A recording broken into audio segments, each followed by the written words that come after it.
She's a one.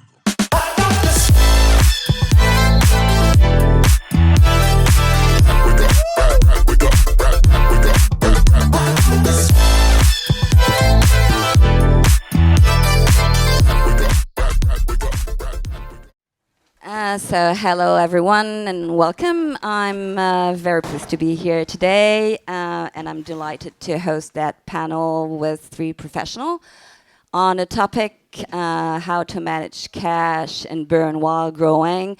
That is barely addressed in this such events, but I guess to be perfectly frank, that it's really an important topic, but because it's a key to success and one of the reasons for failure. A quick presentation of myself. So I'm Mary. I've been CFO for many years now. I have the experience of being a CFO with a scale-up. I've been helping them along their way. So as Rohan mentioned, it was Actility in the IoT field, and now I'm with Iris Capital, a VC firm that is specialized in fueling entrepreneurs from early to late stage.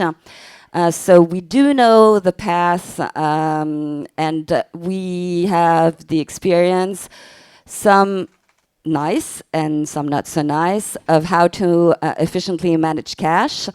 And we will try to provide you some tips on that topic. I'm gonna start the roundtable by asking my guest on their background. You have all different background, which is really interesting. So Jana. Thank you. Is this working? Yes. Can you hear me? No. Okay. Hello? No? Take my mic. Okay. Sorry.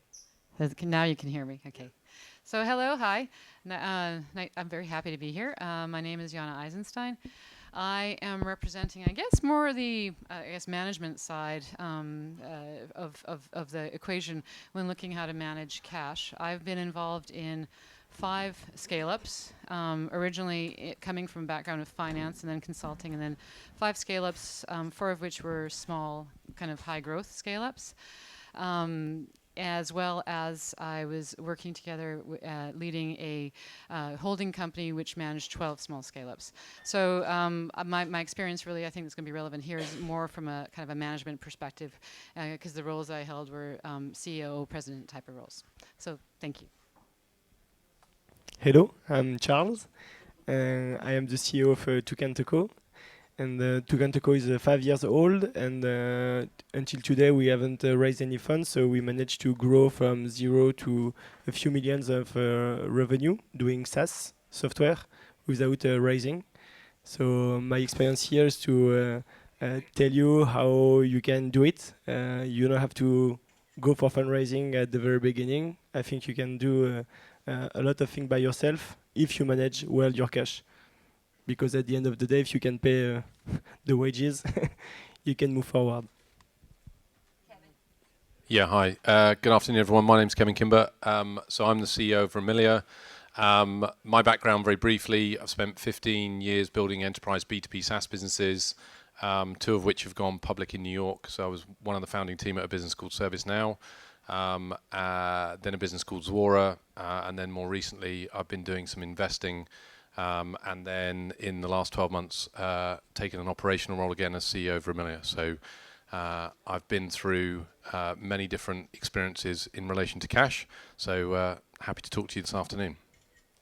So let's deep dive into the topic. What did you learn, either the soft or the hard way, when you joined or created the startup and got in charge of managing cash? I learned a lot, both hard and in good ways. I think the first thing that we learned in terms of managing cash and that I saw firsthand is that you need a plan. And following the plan, you need to be able to track and monitor what you're doing, regardless of the stage, regardless of what you're doing. And that's absolutely critical. And the plan is there because it allows you to focus, which I think is probably one of the most important things that you can do. And I heard some other sessions earlier on today talking about focus, and that's really, really important. And having that plan and tracking it and focusing is really important. And the other thing that I learned is, in order for you to be able to focus, you need to have a really good understanding of your business and have analytics and understand what's driving your business, so you can make really good decisions in terms of how you use that cash and where you focus.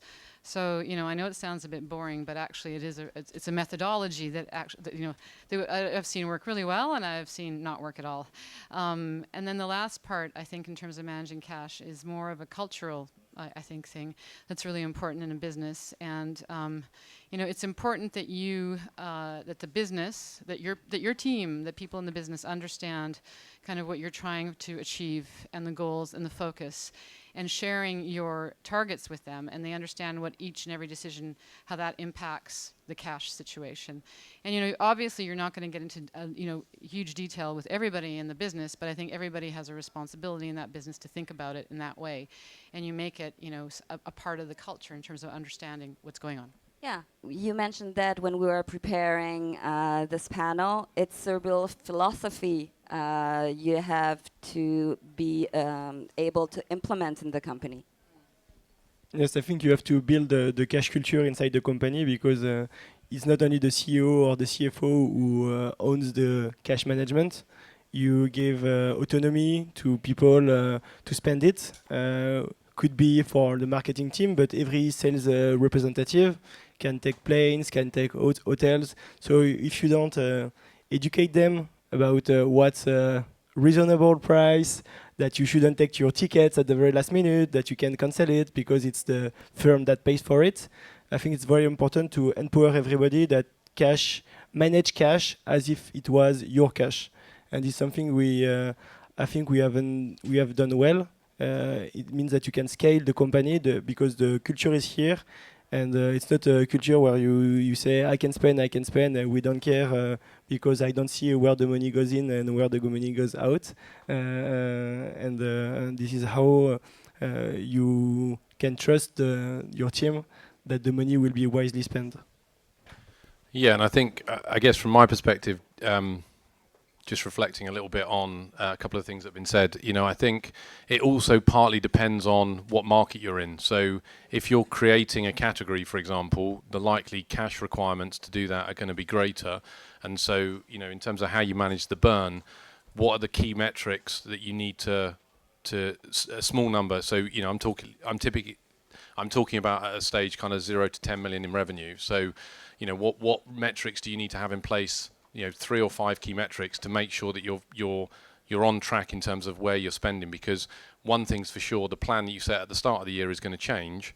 So how do you course correct in terms of when maybe the revenue's not coming through as quickly as you thought it would? What impact does that have from a burn perspective? And coming back to my point of which industry you're in, meaning are you creating an industry, or indeed are you ultimately a replacement cell in an existing industry? Your requirements for cash are different, and so it's if you're in a replacement industry, it's a lot easier to grow without spending as much as you might do if you're trying to create a category. So the funding and everything that then sits around it, and the metrics you're trying to operate under. So one that I've always used in my businesses is the correlation between sales and marketing and the burn. So what's my total S&M cost against my monthly burn? So if I'm in an existing market, I'm probably looking for something around 1 to 1, or maybe even better, in terms of for every £1 I spend versus every £1 I burn.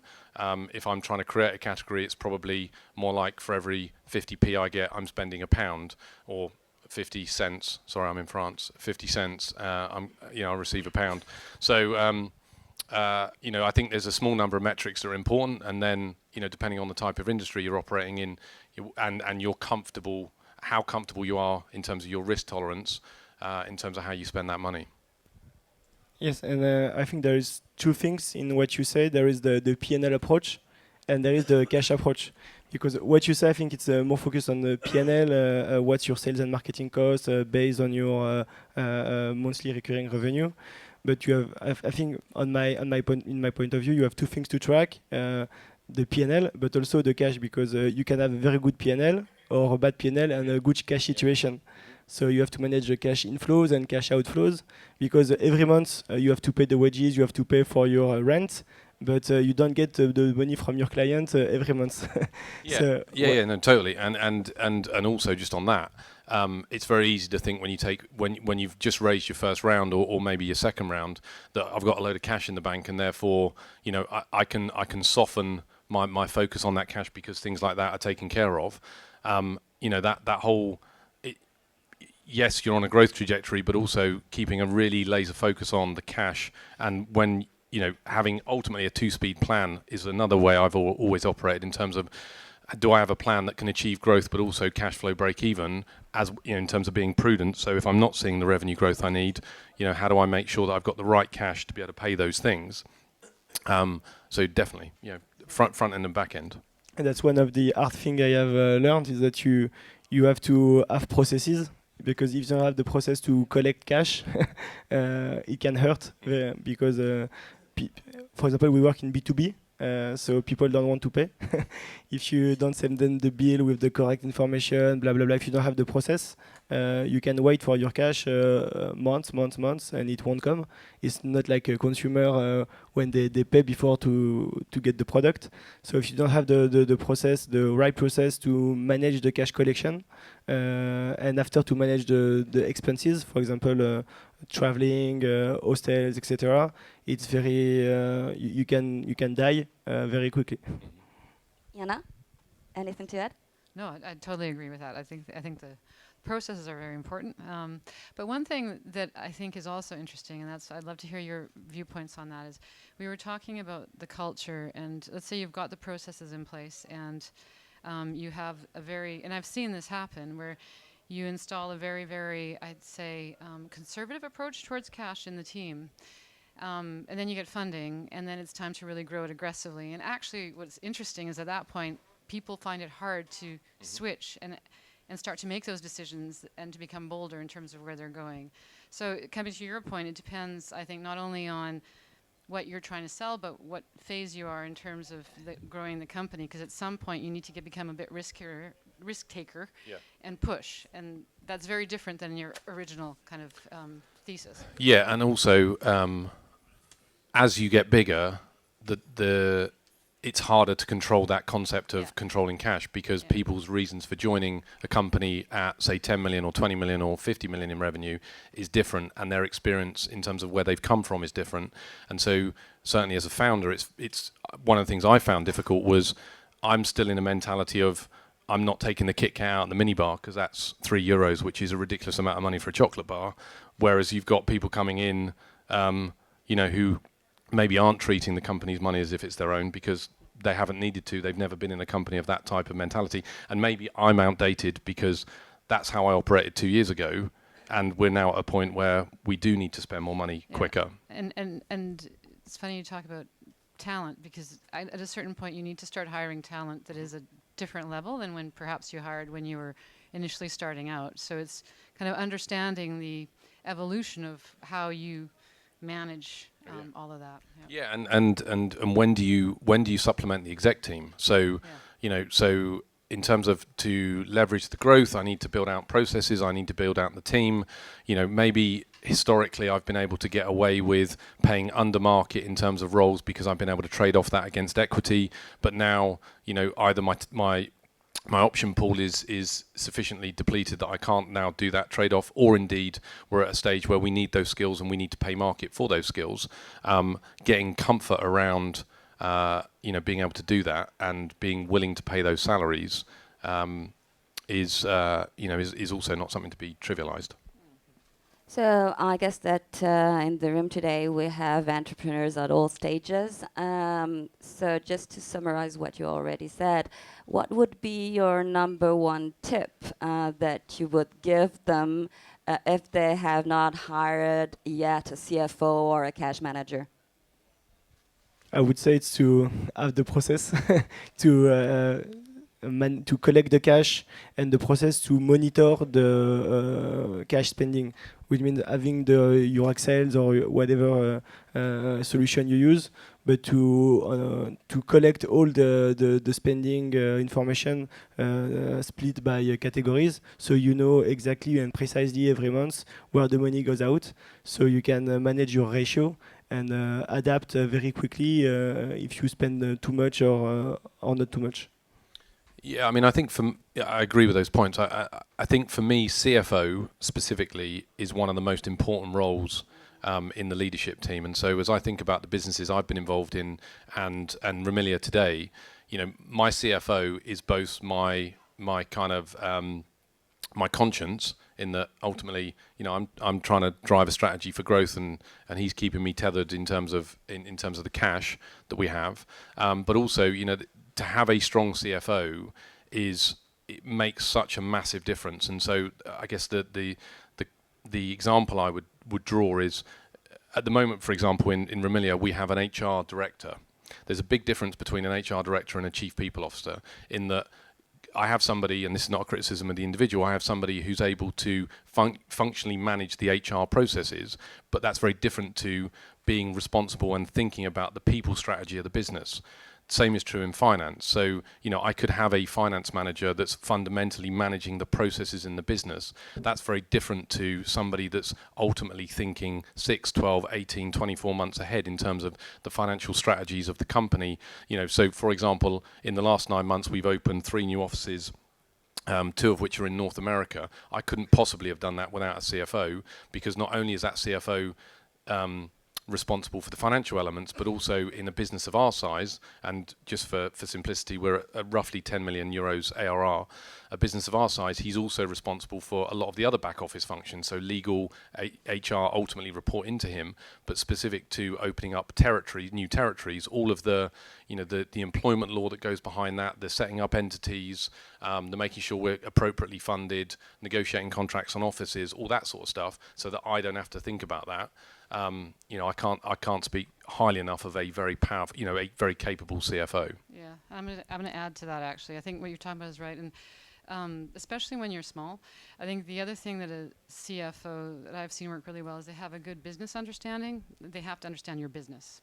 It's not just about numbers, and it's not just about legal standalone, but they need to understand what that means to your business.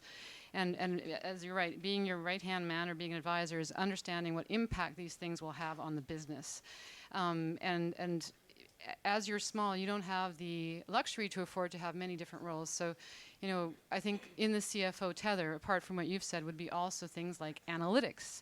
It would be understanding what are the key KPIs that are driving our business, from a financial perspective, but also from a commercial perspective. And I've worked with a lot of CFOs in terms of things like pricing and understanding the dynamics of our sales models and that sort of thing, because you don't necessarily have people elsewhere who can do it. So especially initially, the CFO is critical, very, very critical, but it needs to be, in my opinion, have a very good commercial understanding as well. I have just one question. When do you hired your CFO? Because we are a 5 million business and we don't have a CFO. Now. No, we don't have. I mean, genuinely now. Okay. So pretty much at that point, because you move from, okay, we're operating, we're functioning, into, especially if you're around the kind of 5 million range, you're beyond product market fit. You've got a good beachhead of customers. You've got a decent employee base, and likely. And I'm sure this is true of a number of people in the room, you're thinking you either have just taken your first round of funding, or you're thinking about your first round of funding. One of the key things the investors are going to look at is, what does your leadership team look like, and specifically CFO, for the same reasons Jana's talking about and I've mentioned. That's a very, very key role, because the investors want to know that you've got somebody in the business that has a control across many other areas, just not simply optimizing the financial metrics. To add on what you say, at Actility, I was the CAO, so I was in charge of finance, HR, legal. So it was really a lot of functions for the same person. So reaching the 10 million revenues, we had to split the functions, because it was impossible for me to be really efficient on all these roles. I kept the CFO role, and then I gave up legal and HR, because it was not my specialty. So between 5 and 10, I think it's really what a a VC seeking when they give you money. It's structure in your business, and when you reach a certain level of revenue, it's time to do so. So, nothing to add. A topic I'm quite familiar with, and I guess that it's a topic that in many people's mind here. Raising money and managing it. As you faced this situation, what were the first 3 things you did with the cash? I haven't faced the situation. I think I'm in a different position in the current company I'm in, but previous ones, I think what we did with the cash when we raised the money is we executed the plan. It was a bit boring. We certainly didn't go off and go crazy. I think we had our plans. We got the money in. We were very thankful we had the money, but then we got down to work and did it. Quite boring, actually. Yeah, no, I would say the same. I mean, it sounds almost like a glib answer. I think that also, what are you not doing? So one of the things that's easy to do when suddenly you've got a flood of cash and a plan to execute is feel like you've got to feel, so we're going to hire 100 people in the next 12 months, right? That's a race. That's the worst thing you can do, because you then spend the next 12 months unpicking that. And it might sound like an obvious point, but I've seen this in a number of businesses where it's more about almost staffing as opposed to recruiting. So because you've come from a kind of bootstrapped, founder-led mindset where you are really, really strict in terms of how you spend money and what you are willing to pay in the market, to suddenly you've got cash. Simple examples is the culture of the company. And yes, you've just raised money. Yes, you're attractive to potentially different types of people that want to come into your company, but you still need to stay true to what's ultimately got you to where you are, and be clear on what's going to get you to the next phase. So one of the mistakes I see companies make around just post funding is they start to hire people that are very different in profile and specifically from big corporates into their company, because they've now got money that they can afford to pay these people. Success, and I'll give you a sales example. A successful salesperson at a very large software company is not necessarily the right person to come in to your company. And that might sound like an obvious point, but I see that too often, where companies will use the cash to, yes, execute the plan, but almost at too much pace, whilst losing sight on kind of the importance of the quality of those candidates. So yes, absolutely execute the plan, but don't get too wedded to, I've now got an investor that's on the back of my neck who's telling me I've got to go faster, faster, faster, because reality is we all want to do that anyway. There's only so many things you can deal with. The plan has to be the right plan, but and you don't want to get behind on hiring, but you've got to stay true to the core values of the company and the key profiles that you're trying to put in, if that makes sense. Yeah, you're right, because the temptation to hire fast is really the first one you're gonna face. At Actility, the last raise I was in charge of, we raised $75 million, and we decided to hire 70 people in 6 months, which was insane. Yeah. So fortunately, we realized this was insane, but the temptation was so hard for us to hire as many people, because the team was really overwhelmed with work. Everybody was trying his best, and we had this feeling of urgency that to scale our company, it was really important for us to hire. But hire, it's a priority, but not hire too fast. Yeah. And not C-levels only. And the other thing too is, I think you start to look at, you lose the culture, you lose the drive, the hunger. But the other thing that I've learned this the hard way is that you can't process these people.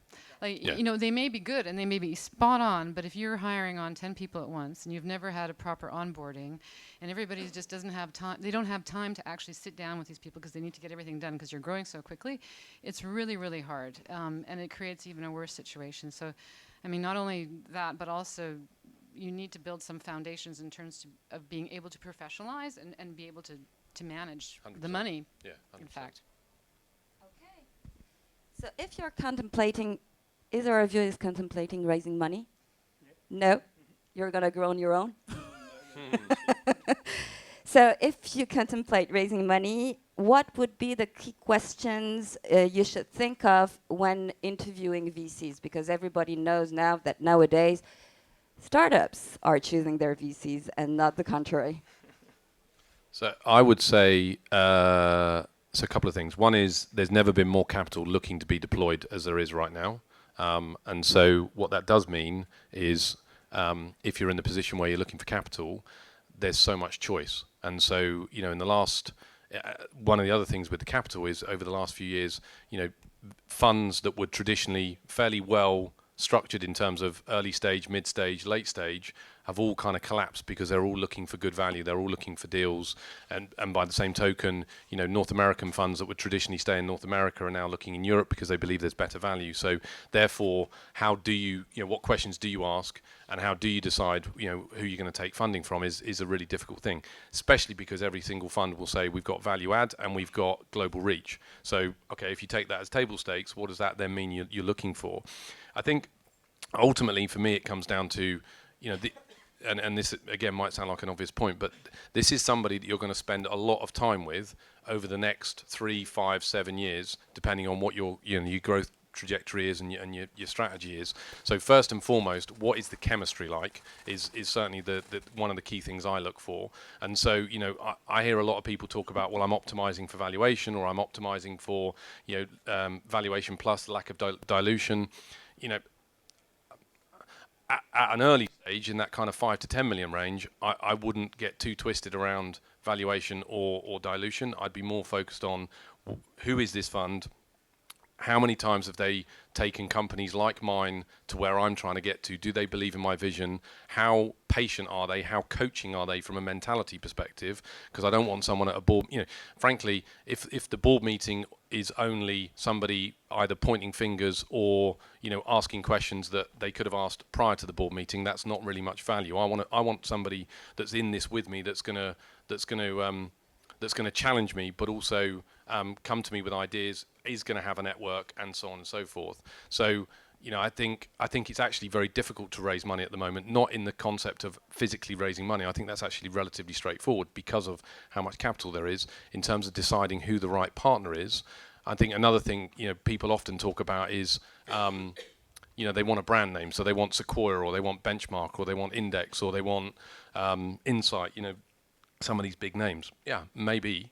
But those guys are expecting moonshots. So is that aligned with your strategy? If it is, great. If it's not, is that the right investor for you? Chances are, you might spend a bunch of time with them and they'd figure out that then you're not right for them either. So, there's trying to find the right investor that's aligned with your vision. So those are the sorts of questions that I'm trying to tease out: the chemistry, the vision, the alignment, the expectations, as much as I am, valuation and the other stuff. Because to me, that kind of, to a degree, takes care of itself. I think the alignment is critical, like you say, because when you start, you're not aligned because they want you to spend as much money as you can to deploy it fast, because you have to raise your next round in 18 months or in 12 months. So they might force you to spend the money. And on your side, if you don't know how to spend it wisely, you can hire too fast, or not hire the good guys, or spend too much in marketing. So I would say finding a partner that is very aligned with your strategy, with your business, that understand your market, know your product, and can help you to make the good hiring. Because if you want to scale, the hiring is key. And for example, if you are doing a B2B SaaS, I think that the CRO or your head of sales is one of the key roles you want to hire at some point. And if you have a partner that can help you to screen the good guys and help you to recruit them, I think that's one of the best help they can provide. I totally agree with what you're saying. I think it's really, really important that they understand your business and you're aligned on your kind of objectives, and they're realistic in terms of what you can achieve in your business. And the other thing I think that is helpful, and that I've seen again, understanding the value that they're bringing. And it could be either value in that they come from the industry you're in, so there's industry expertise that you can gain from. Or, if not, there's perhaps a network, either a network locally, globally, just whatever you need, and maybe it's not your strongest point that they can help you with. or even then, if they're very strong on the corporate side and they can help you, with your corporate business, corporate structuring. Again, it depends on what phase you're in terms of your business. So if you're looking at, second round, third round, maybe doing some acquisitions or doing something like that, I think you need to understand what it is that you need in the next, up to 5 years to turn your business around. And do they have the skill set that would match your skill set and extend your skill set, really? Yeah, I mean, I guess I'll give you two live examples. So at ServiceNow, we raised 7.5 million to get to 100 million in revenue. So a very small amount of VC money to get to 100 million in ARR. At Zora, we raised 250 million to get to 100 million. So, and I guess that is a correlation between what I said earlier about, are you selling into an existing market and ultimately you're the new shiny mousetrap, for want of a better phrase, or are you trying to create a category? ServiceNow, legacy market, well understood on the buying side, on the selling side, and it was the new new entrant into that market, which was all about execution. So therefore, to a degree, we needed less cash, and it was more self-sustaining. Zora was a category creation, so you need, whether we needed 250 million, that's questionable. Maybe we didn't need to be running block parties at Dreamforce, but that was a very different approach. Partly because our CEO was a former CMO, so that was all about positioning. So I guess the point is there's different strategies depending on where you are, what you're trying to do, and what your expectations are in growth, which then dovetails into which types of investors you're looking for and what types of questions you're asking them. Kevin, just to emphasize one thing that you've been stating, I guess that finding the right VCs for you is key. As an example, at Actility, we had European VC and an American CEO. I can tell you that the culture and the vision was so different that the match was almost impossible. So it's really important for you to understand that prior to go on a roadshow and try to ask for money. Anything to add before we wrap up? No? Questions? Yeah. I'm just going to borrow a mic if you don't mind. Sorry. Where was it? Right there. Sorry. Thanks. Sorry. Hi, thanks a lot. I have a question. How do you switch from not taking the chocolate bar to taking the chocolate bar? So I still don't take the chocolate bar. Just on that example, because €3 is ridiculous for a chocolate bar. But it's something that's taken a fair amount of in all of us, in our personal lives, there's a level of tolerance in terms of risk financially. So that also then plays through into how we approach it from a business perspective. I'm quite risk averse in my personal life, so to then be risk averse in the corporate life. I mean, ultimately, it comes down to how serious are you, how clear are you on the vision. So, in the current example, we have an addressable market of about 12,000 accounts, which equates to about $2 billion, with about a 3% penetration. On that basis, we got to get the hammer down. That is first past the post, time to go, and therefore not back up the truck, but we've got to. I am definitely in a position at the moment where I'm comfortable being uncomfortable, without sounding cliched, because I am spending more than I would be. Perhaps than I would naturally choose to spend, but that's because I'm convinced that the opportunity is out there, and that coming back to the conversation about the investor, that's partly about using them as a sounding board in terms of these are the things I'm seeing, these are the things I'm feeling in terms of the opportunity in the market. Are we in this together? Because ultimately, if I'm over my skis in terms of my burn rate, then I'm maybe coming back to you for some more money at some point. Are we aligned on that basis? And so part of my comfort level, if you like, is that I've got them behind me to say, yes, you're doing the right thing. This is definitely where we need to get to. Yes, open a second office in North America. Yes, hire these people. Yes, do that product development, and so on. So it's not natural in me because. And I don't think it's natural in anyone that starts. And that's partly why you see businesses, when they get to a certain size, often bring in a new CEO, because actually the next phase of growth requires a slightly different reference point and slightly different mindset. But I'm definitely in a position where I'm more comfortable being uncomfortable than perhaps I was 10 years ago, if you see what I mean. Does that make sense? But I think it's really important what you're saying is that you're aligned and you know that it's time to change. Yeah. You don't make that on your own. You don't do it on your Yeah. own. Yeah, thank you. Well, it may not be only a question, but also experience sharing. I'm a current seed investor. I'm a former entrepreneur and a former VC, all in software. But back to the topic, when I'm in a board, for example, first question about cash management is, where is your current MRR, both the current recognized and the committed MRR, first one. Second, what is your growth burn rate without revenue, just the burn rate on a monthly basis of the structure. Third, what is your current cash? And fourth, what is your runway? That's the four question I ask. Because the runway is really key, because when you're not break even, you know if it's taking 6 to 9 months to raise a new round, whether it's a series A, B, whatever.